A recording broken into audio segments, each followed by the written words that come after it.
Au nom du Père et du Fils et du Saint-Esprit. Amen. Le Seigneur soit avec vous et avec votre esprit. Évangile de Jésus-Christ selon saint Matthieu. Gloire à toi, Seigneur.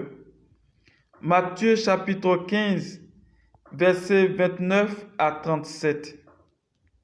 En ce temps-là, Jésus arriva près de la mer de Galilée. Il gravit la montagne et là, il s'assit. De grandes foules s'approchèrent de lui avec des boiteux, des aveugles, des estropiés, des muets et beaucoup d'autres encore. On les déposa à ses pieds et il les guérit. Alors, la foule était dans l'admiration en voyant des muets qui parlaient, des estropiés rétablis, des boiteux qui marchaient, des aveugles qui voyaient. Et il rendit gloire au Dieu d'Israël.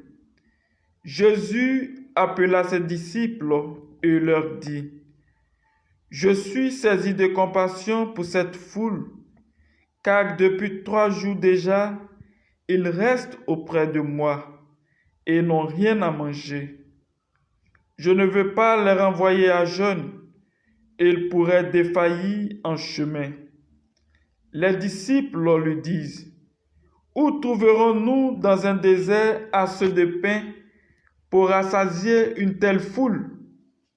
Jésus leur demanda: Combien de pain avez-vous? Ils dirent: 7 et quelques petits poissons.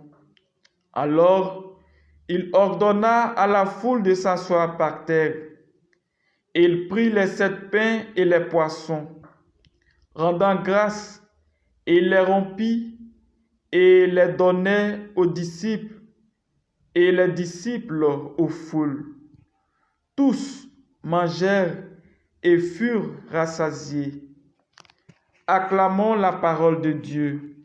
Louange à toi, Seigneur Jésus. Chers frères et sœurs, aujourd'hui, mercredi 1er décembre 2021, nous sommes envoyés par l'évangéliste Matthieu à contempler ce que j'appellerai une journée missionnaire de Jésus sur la montagne de Galilée. En ce lieu, viennent de grandes foules accourues de partout pour lui présenter leurs malades, et Jésus les guérit. Cette attitude de Jésus témoigne de toute sa proximité et de tout son amour pour répondre aux besoins de la misère humaine, raison pour laquelle il soulage tous ceux qui viennent à lui sans exception.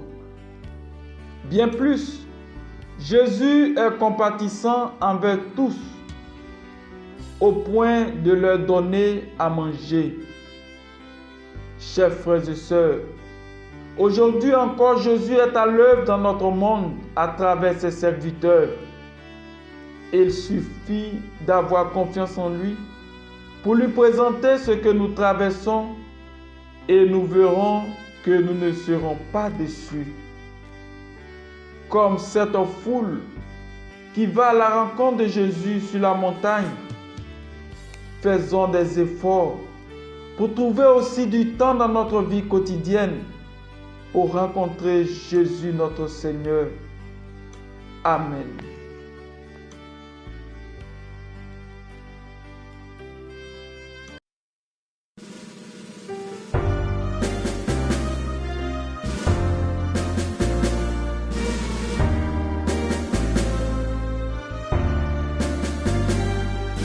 Holy